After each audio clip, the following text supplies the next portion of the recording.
Selamat pagi saudara-saudari yang terkasih dalam Kristus. Mari kita mengawali hari baru dengan mendengarkan firman Tuhan yang ambil dari Injil Matius bab 8 ayat 1 sampai dengan 4. Tuhan bersamamu. Inilah Injil Yesus Kristus menurut Matius. Setelah Yesus turun dari bukit, banyak orang berbondong-bondong mengikuti dia. Maka datanglah kepadanya seorang yang sakit kusta. Ia sujud menyembah Yesus dan berkata, "Tuan, jika Tuan mau, Tuan dapat menahirkan aku." Yesus lalu mengulurkan tangannya, menjamah orang itu dan berkata, "Aku mau, jadilah engkau tahir."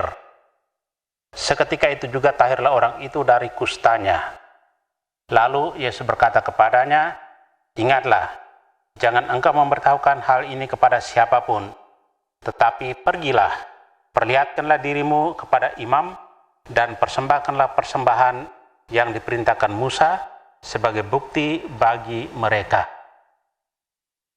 Demikianlah Injil Tuhan.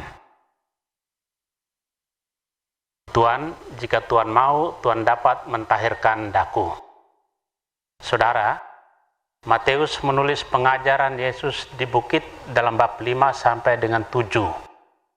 Dalam bab 8 sampai 9, Matius menampilkan Yesus yang berjalan terus, berkeliling untuk melakukan segala yang telah difirmankannya.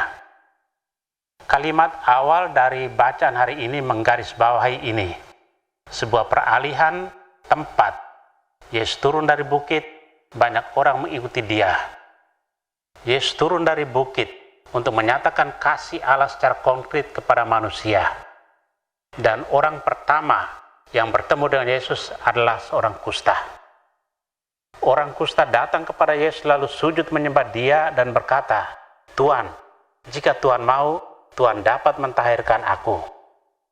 Yesus tanpa kata mengulurkan tangannya, menjamah orang itu dan berkata, "Aku mau, jadilah engkau tahir." Tuhan mengajar di bukit, kini mengulurkan tangannya untuk menjamah orang kusta itu. Segera sudah ia memanggilnya sebagai Tuhan. Perbuatan Yesus secara fisik melanggar hukum, sebab ia menjamah orang kusta dan menajiskan dirinya. Melampaui aturan yang berlaku, Yesus berseru, "Aku mau, jadilah engkau tahir." Dengan kuasanya, Yesus lebih dari aturan dan dapat menyembuhkan penyakit. Yesus menyatakan bahwa sesungguhnya kasih melampaui hukum, kasih memiliki kuasa menyembuhkan. Kasih Allah mengubah dunia sebab ia menyembuhkan yang sakit dan mengembalikan manusia ke dalam kehidupannya. Yesus menghadirkan Allah. Yesus adalah pintu yang bukan sekedar membebaskan manusia dari cacat fisik, dari penyakit.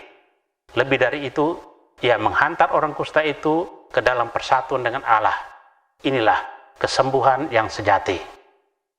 Bagian terakhir dari bacaan ini menarik perhatian kita. Yesus menyuruh orang itu untuk memperlihatkan diri kepada para imam. Dalam masyarakat Yahudi, para imam itu memiliki peran penting untuk menentukan apakah seseorang menderita kusta atau telah sembuh, agar ia diterima kembali ke dalam komunitasnya. Di sini, Yesus tetap menghargai hukum yang berlaku, agar orang yang sembuh dari kusta mendapat bagian dan diterima dalam komunitasnya. Ia mempersatukan manusia dengan manusia, sebab mereka adalah saudara satu dengan yang lain dalam Allah. Sebab Allah adalah Bapa bagi sekalian anak-anaknya. Amin. Marilah berdoa. Tuhan, terima kasih atas hari baru. Terima kasih atas perlindungan malam tadi. Terima kasih atas kesehatan badan dan jiwa. Tuhan Maha Pengampun, berkali-kali kami jatuh dalam pelbagai perbuatan dosa, dan setiap kali kami datang seperti orang kusta untuk memohon belas kasihan-Mu. Kami menyesali perbuatan-perbuatan kami yang telah menyakiti hati-Mu.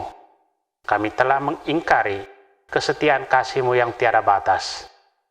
Tolong kami untuk selalu bangkit memperbaiki hidup kami, dan tuntun kami supaya tidak jatuh ke dalam dosa lagi.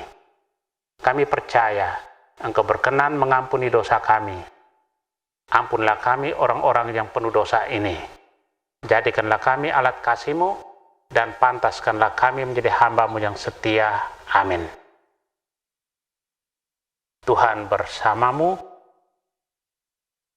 Semoga keluarga-keluarga kita, orang-orang yang kita kasih dan doakan, seluruh aktivitas kita hari ini dilindungi, dibimbing, dan diberkati oleh Allah yang Maha Kuasa, Bapa dan Putra dan Roh Kudus. Amin.